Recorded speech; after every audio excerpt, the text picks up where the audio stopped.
I think that's an important part of relationship building is it's not just a business. You deal with these people a lot and they're passionate about their brand. We're passionate about our brand. And we don't really work with anyone that doesn't feel that way about their brand anymore. German brands were really underrepresented, but the minute you talk about a brand being German, people totally understood the quality and totally understood that it would be great, that there would have a high quality factor. It was just a matter of getting that design understanding through as well. So we realised that that was a niche. We're a destination. People decide to come here. They're not wandering through a mall and wandering our doors and actually not even know where they ended up. So I think that changes the conversations even for our team. Hello, hello und herzlich willkommen im The Luxury Fix Podcast.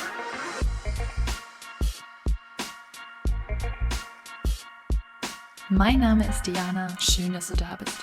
In diesem Podcast werden wir gemeinsam die Kommunikationsstrategien erfolgreicher Unternehmer entdecken, die dir dabei helfen, im Alltag und Business mehr Menschen von dir und deiner Arbeit überzeugen zu können.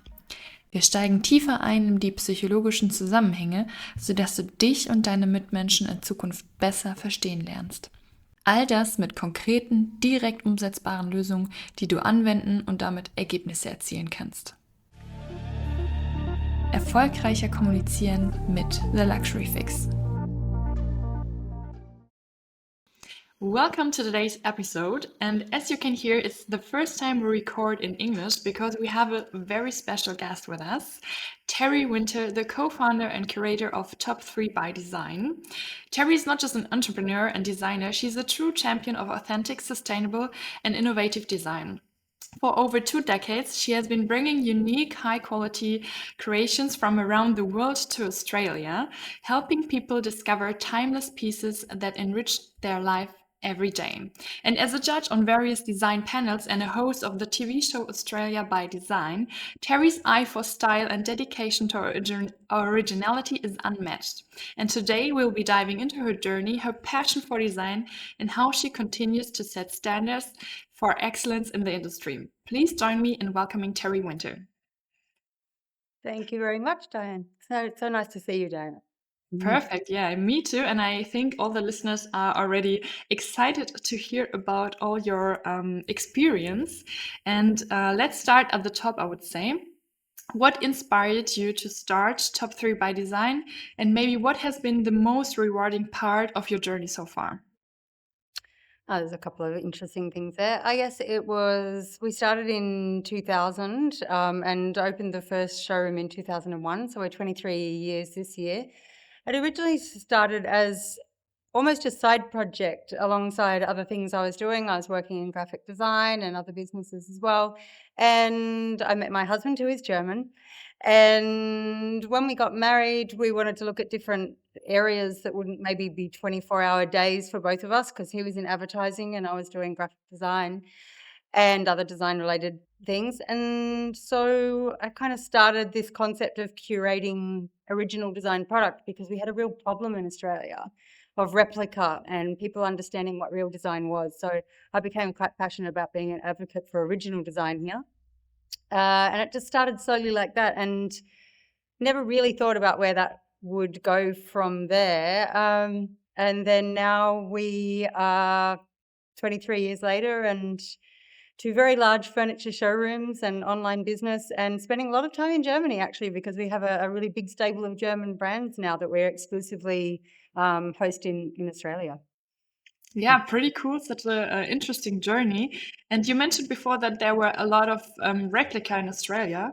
So there were like many design copycats.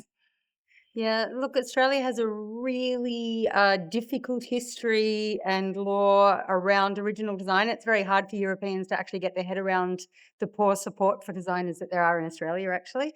Replica is legal, and you can even have pictures and profiles and things of the original product. As long as you label your version a replica, that's totally legal in Australia. You can use the profile of the original designer. And so we're close to China, so there's always been an issue of it coming into Australia. So ironically, the pandemic's actually been quite good for us for that, because realistically, costs have gone up so much and shipping's gone up so much that creating the replicas has really just not been as viable. Their shipping costs are worth more than the value of their product. So it's actually helped to clear up that market quite a bit, even though the law didn't help very much at all. Interesting. I think you're probably one of the first ones mentioning that Corona actually did something positive to Yeah, business. there's got to be a silver lining somewhere. And you are also like a host in the design world and working as a judge as well. What do you think contribute to your popularity and your demand? Could you maybe share with us what were the pivot moments that helped you become such a well-known figure in the industry? I don't know if I go so far as well known, but I guess the design industry is not that big, I suppose, in a way. And in Sydney and in Melbourne, particularly, which are the biggest cities here for design, I guess being in the industry for 23 years, you do get to know everyone else in the industry, I suppose. And I've always been known as an advocate for original design and a support, very largely at the beginning of the business of Australian design. So I think that just grew from there, and you make connections, you meet people ask you to be involved, and it just happens organically. Okay, so you're like a natural talent in networking. I probably wouldn't even go that far, but yeah, I can talk. Okay, yeah, that's No one would accuse fun. me of having nothing to say. Yeah, I Yeah. think there are other people that are struggling with that, so it's a good Mm. skill you're having. And you said you're making Australian furniture as well. So are you producing as well?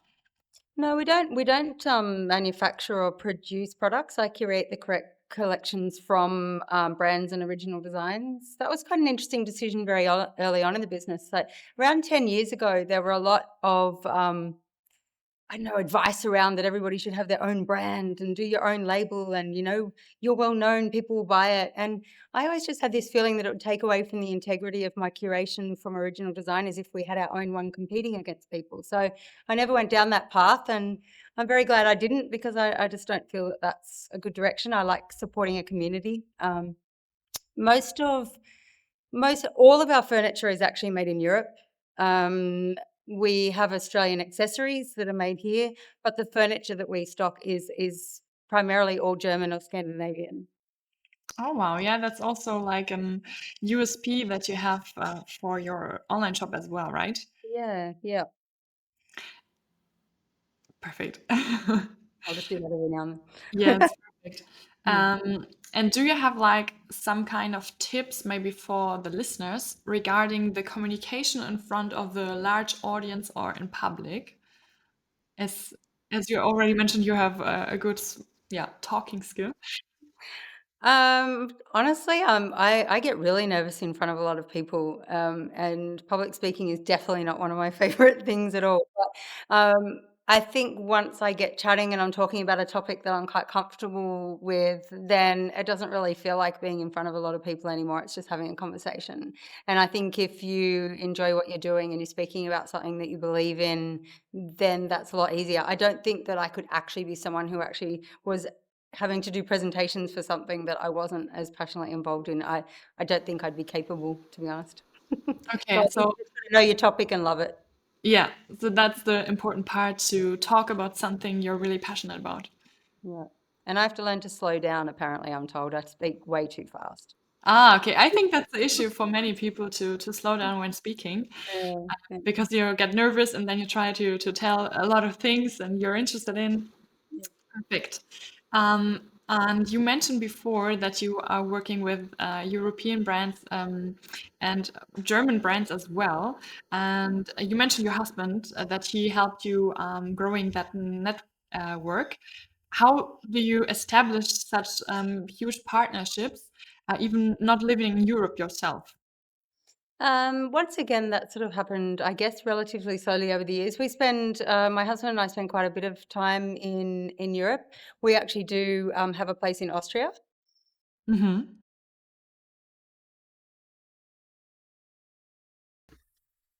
And so we go over there frequently. So we're my husband and I are in Germany twice a year or so, and we frequently visit the trade shows. Cologne is quite an important one for us for furniture, and also Maison Objet and Milan, of course. But more so over the years, just meeting directly with our brands, because we get a lot more out of hearing the stories and the behind the scenes, and going to their factories and speaking with their designers and their teams. So over the last few years, we've probably spent more time with the brands themselves developing those relationships rather than trade shows where you get to quickly speak to them for a few minutes. So I think that's an important part of relationship building. Is it's not just a business. You deal with these people a lot, and they're passionate about their brand. We're passionate about our brand, and we don't really work with anyone that doesn't feel that way about their brand anymore.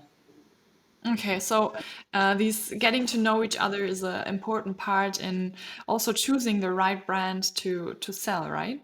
Yeah, look, I think it really is a fit. It's a relationship in the end. I mean, you're both trusting each other so much when you're relying on another brand for your business. And I think one of the really big things I've learned over the years, if it doesn't feel right and it feels forced, you're never going to do each other justice. And it may be best to part ways and find people that you really relate to, and that you're both on the same journey and have the same goals and end possibilities, because otherwise you're wasting each other's time. Yeah. And you were also honest regarding this conversation. So if it's not a perfect match, you're gonna tell the other person, "Hey, I'm sorry, but I don't think this is gonna work out." Yeah, look, very much so. And I've learnt to do that even earlier on in relationships, probably than I would have back in the day or in the past, I think. And we've become kind of friends with our suppliers and things over there. We all WhatsApp each other and chat about things and see each other when we're over there socially as well as in business. And they come to Australia and visit as well. We're really passionate about brands that are either family focused, and most of them are family brands. We work with quite a few amazing companies. We work with Freifrau, Yanwa, Moeller Design, just taken over Rolf Benz in Australia, which we're really excited about. And Draenert is another amazing brand. We work with Board Bar. So we have some really fantastic collective of German brands that we consider family. This is so interesting because all the things that connecting you is again the love for design and for building unique furniture, right? Correct, yeah. And look, some of the brands we work with are really quite big brands. And at first we used to think, oh, why us kind of thing to work all the way in Australia. But I think that our genuine passion for their products and their brands, once we do get on board, we really get on board. So I Okay. think that's important.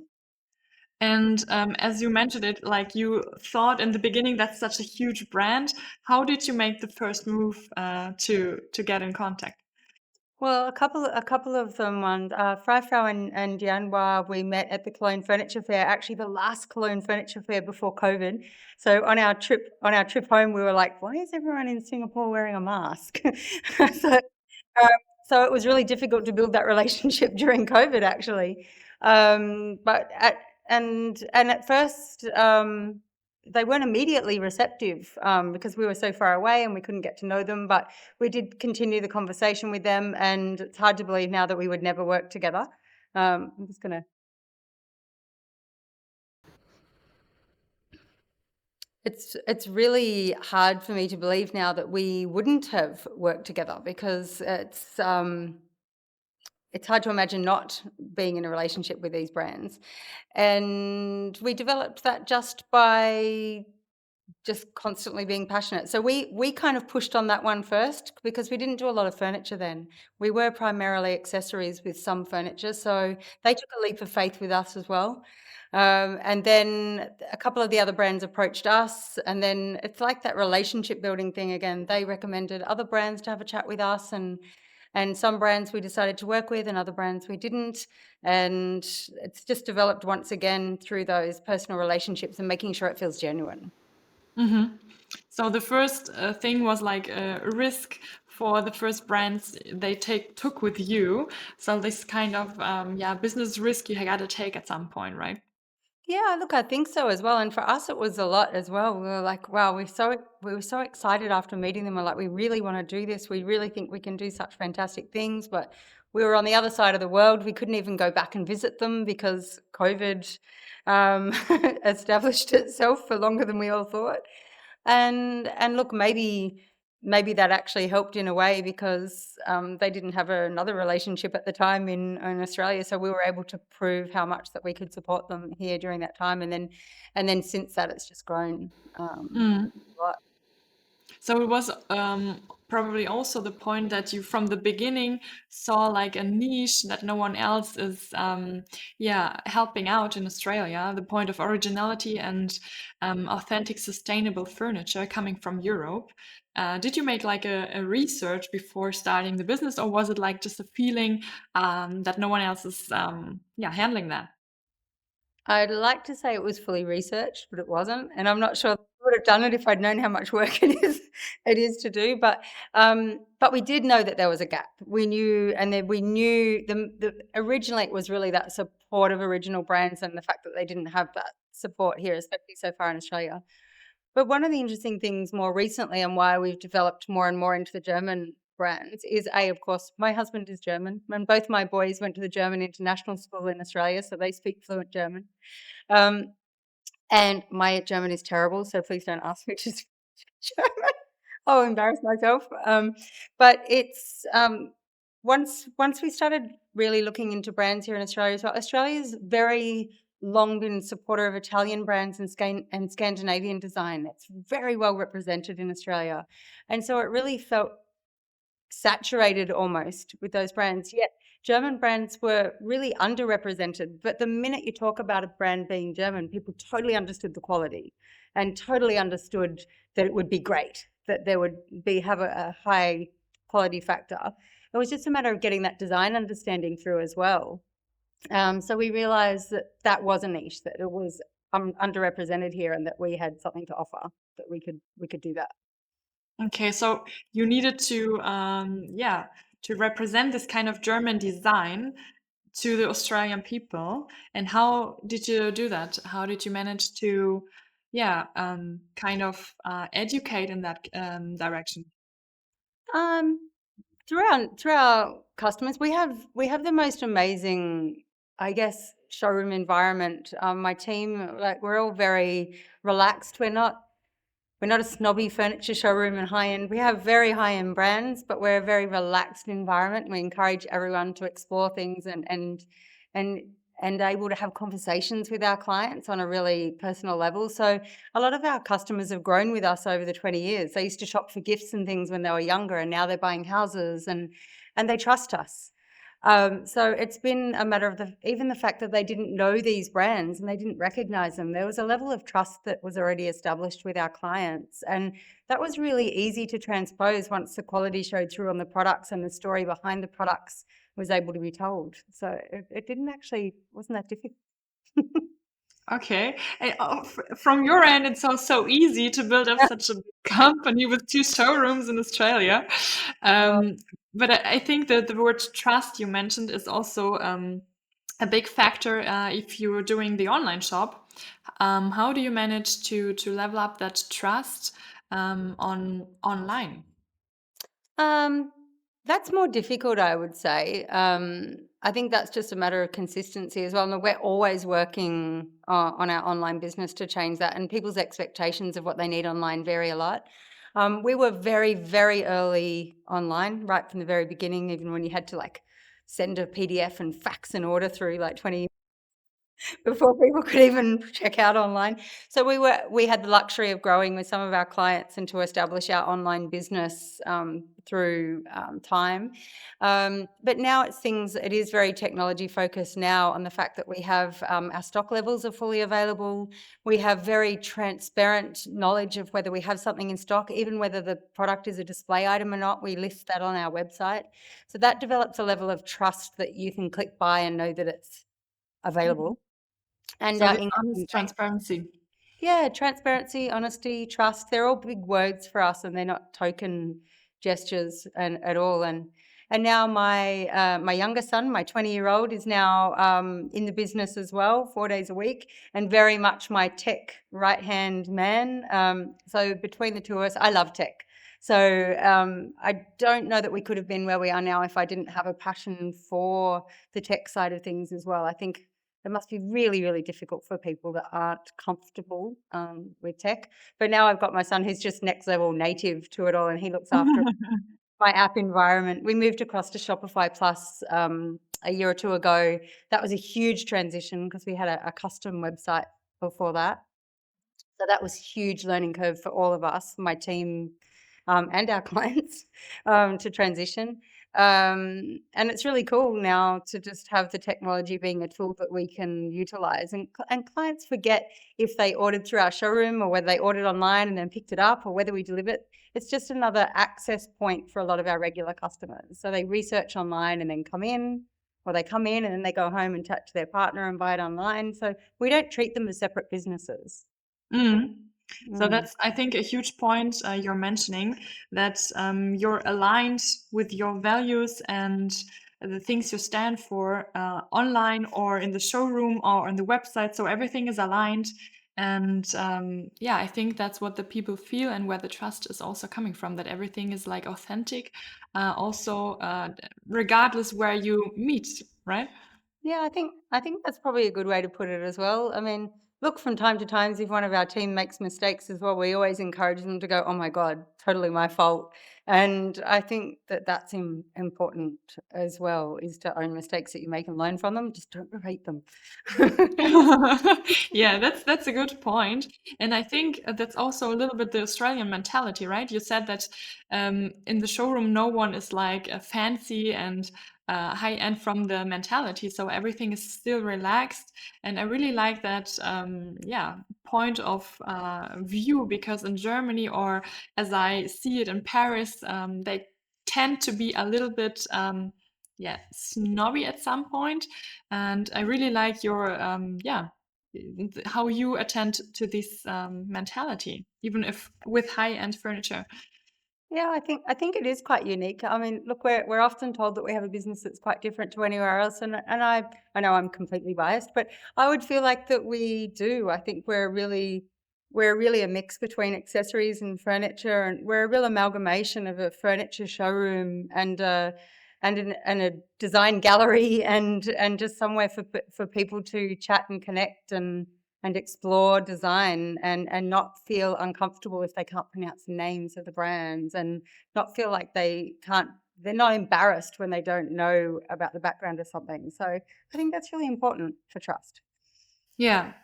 And do you use like any kinds of tools to support your online business? Like I saw you've involved with the newsletter, you're using Instagram, or what do you say? Are there like channels you could use even more, or what kind of learnings do you get from these online world? We are constantly feeling like we're not doing enough in every single area of the business, and I think every business owner probably feels that way. But one thing I've learned over the years is, like, we don't have anywhere near as big as Instagram following as we probably should have, and we should spend more energy on it. And we always go, "Oh my God, we're going to spend more time on Pinterest and Instagram and LinkedIn and Facebook."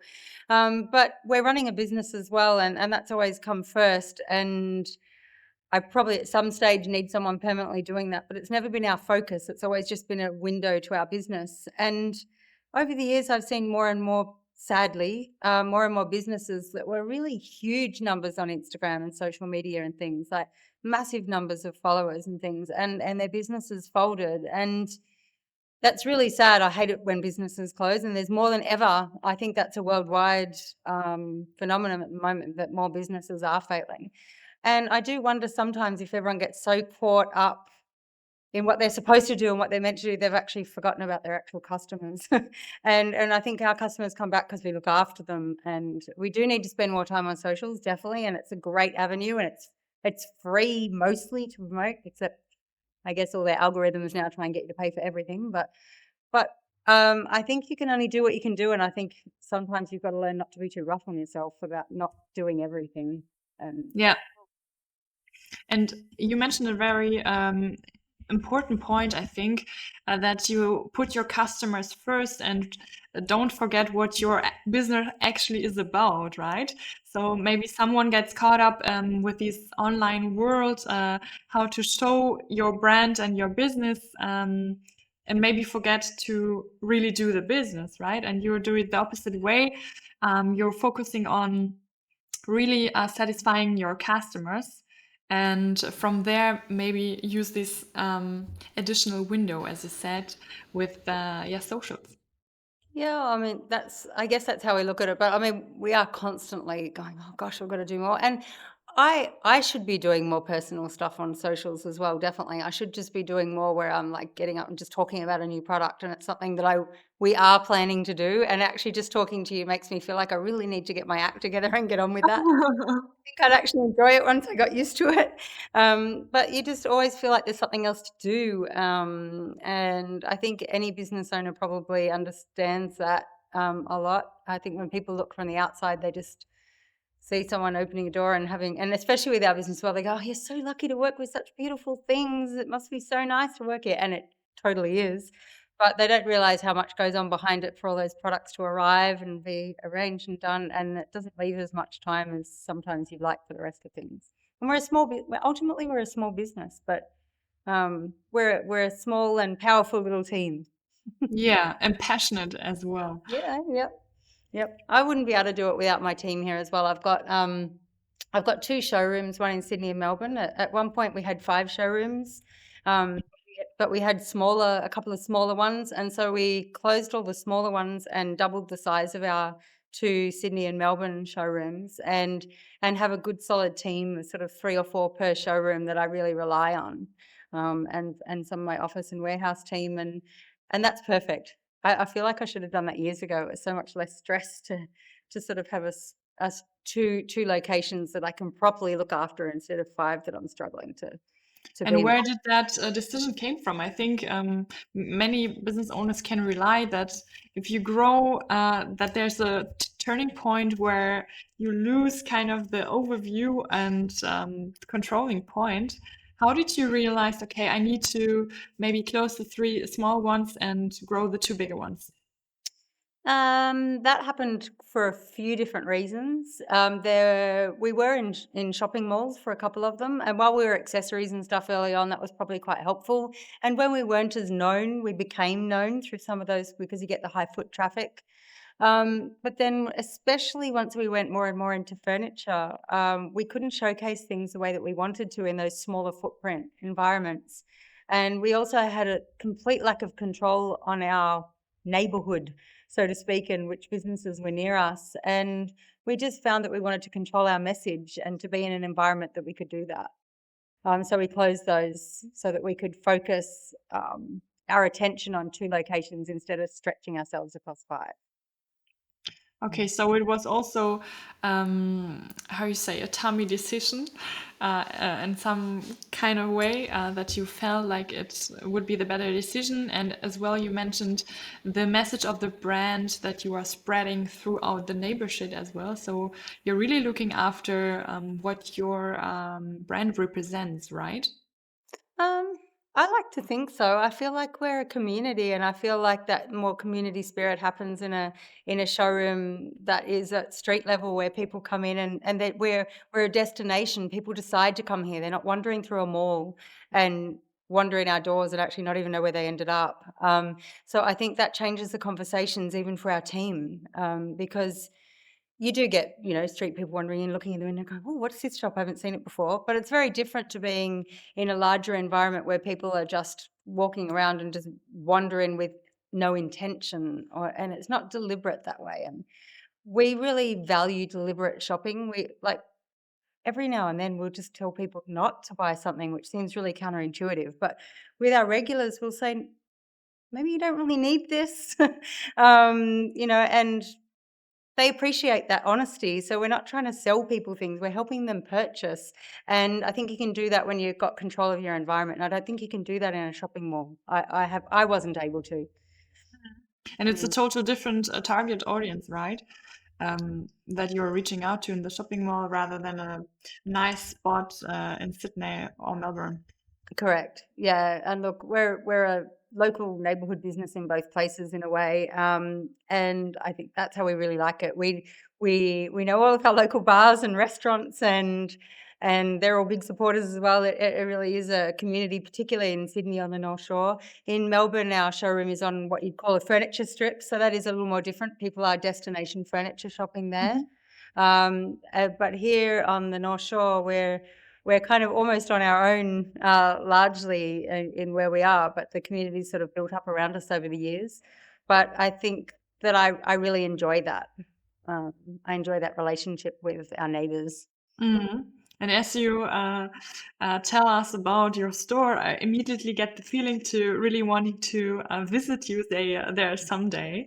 And maybe some of our listeners got the same feeling. Where would you say can they possibly reach out to you? Are you more likely to find it Sydney or Melbourne? I'm based in Sydney, Mhm. and I only live about 5 minutes from the showroom, so you'll pretty much find me here every day. It is my primary home, but I am in Melbourne every month or two. But I'm always in the showroom in Sydney. I'm always accessible here. So if anybody wants to come in and say hello, they can certainly pop in most days of the week, and I'll be here. But if they wanted to set up a time to have a personal tour, as I said, I can talk for ages. I can run people through everything. They can contact me through the website, and I'm more than happy to run anyone through, especially visitors from overseas. We'd love to host you. Perfect. I will remember that one. So next time someone's in Sydney, feel free to reach out to Terry and the showroom. And maybe to the end of our conversation, I would like to get to some more personal point of questions because you said that you were running business now with your husband and also with your son, and I can imagine that it can be difficult at some points to share so many touch points together in business and personal life. How do you two manage, to stay happy together? We definitely do have our moments because we're actually both quite strong-willed people. So yeah, we definitely have our clashes from time to time, but overall, we have we have a really similar interest in design, and we trust each other in the areas of business that we're working in. So he's come in and helping a lot with logistics um, and those conversations around the German products and things with clients. So he has that native German aspect, which is obviously really well received. So I think we're learning over the last couple of years how to stay in each other's lanes or out of each other's lanes. And what the hardest thing is making sure that we're not constantly talking about work even when we go home. That's the hardest part, especially now my son is also working in the company too. It can accidentally start being the total conversation over dinner about how to upload a new app or what editing needs to be done on something or which supplier needs to be collected tomorrow. And we've got to go, no, stop. um, but overall, I absolutely love it. I can't imagine any other way. I work with my son so well. I was nervous about that when he first started in the business for sure. That could go really badly, no doubt. I don't know what I'd do without him now, honestly, and it's just fantastic. I love it. Again, it sounds so easy from your end. I can guarantee that there it hasn't always been easy, definitely, and I'm a workaholic, definitely. But luckily, I just love what I do. So Mhm. Are there like communication issues that you would say that are really important to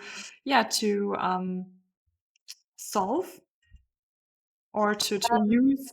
to work together, you mean? I think respect is probably the most important word. I think even if we have a disagreement, we have to understand that it's coming from a space that we both feel passionate about something, and sometimes you got to pick your battles as well. Got to decide when I want to win.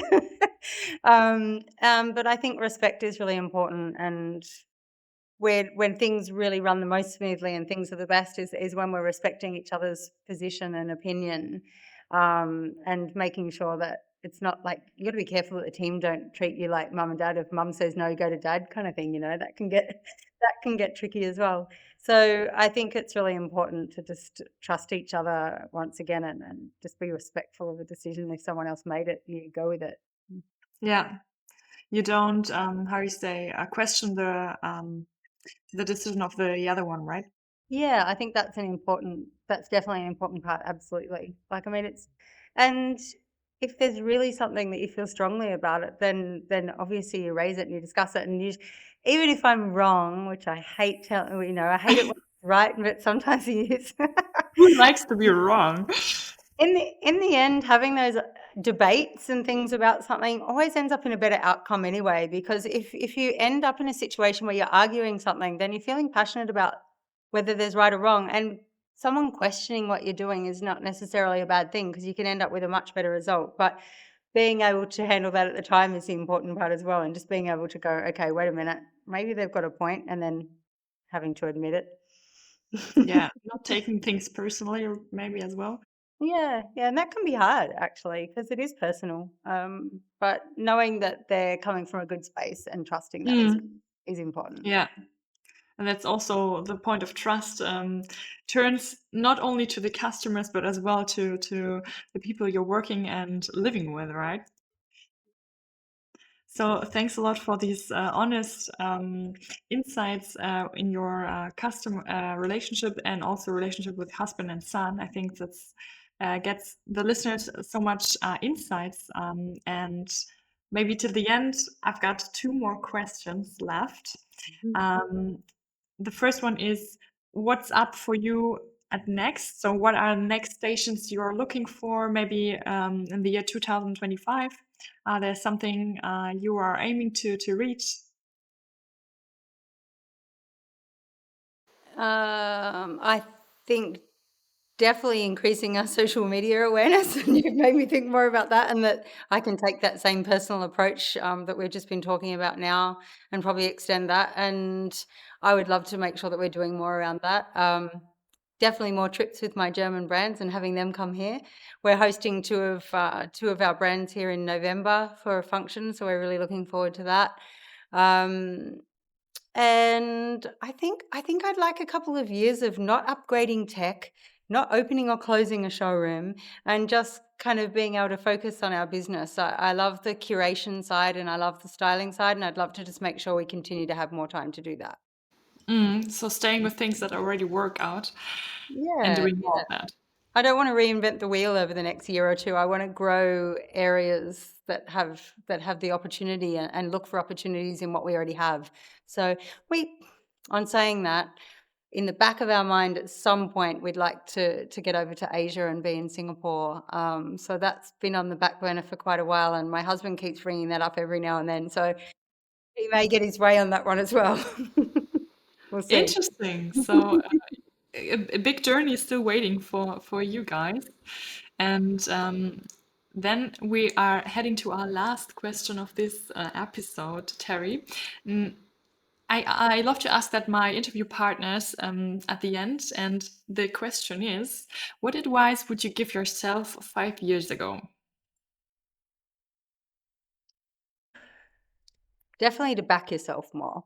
I think to trust your gut, and not think that that's not valid, because I think for a long time, especially when you first start a business, you spend so much time trying to be bigger and pretend you're bigger and pretend you're more researched and pretend you know all the answers. And I think as I've grown older and had the business longer, I've realized that you can trust your instincts more, and a personal business is more important than a spreadsheet business.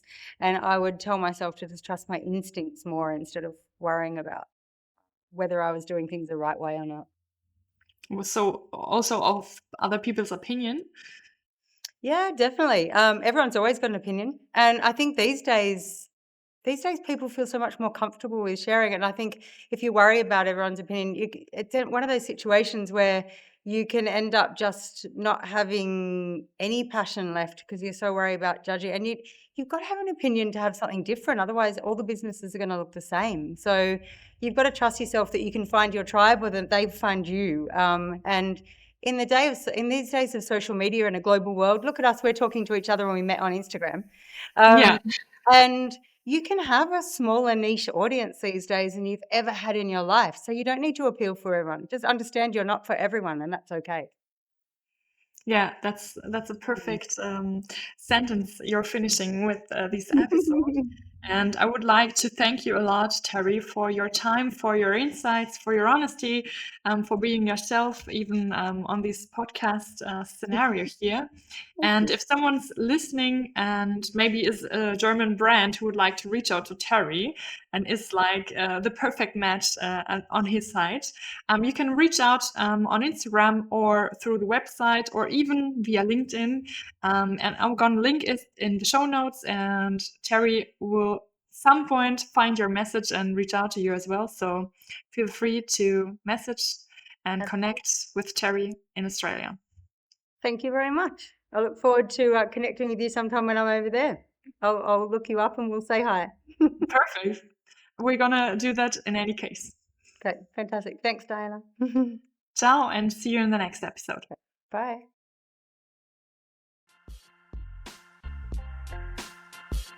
Eine Sache noch zum Schluss. Vielen Dank fürs Zuhören, Liken und Teilen. Und vergiss nicht, alles Wissen auf der Welt bringt dich nicht weiter, wenn du es nicht anwendest. Also viel Spaß beim Umsetzen und wir hören uns in der nächsten Episode.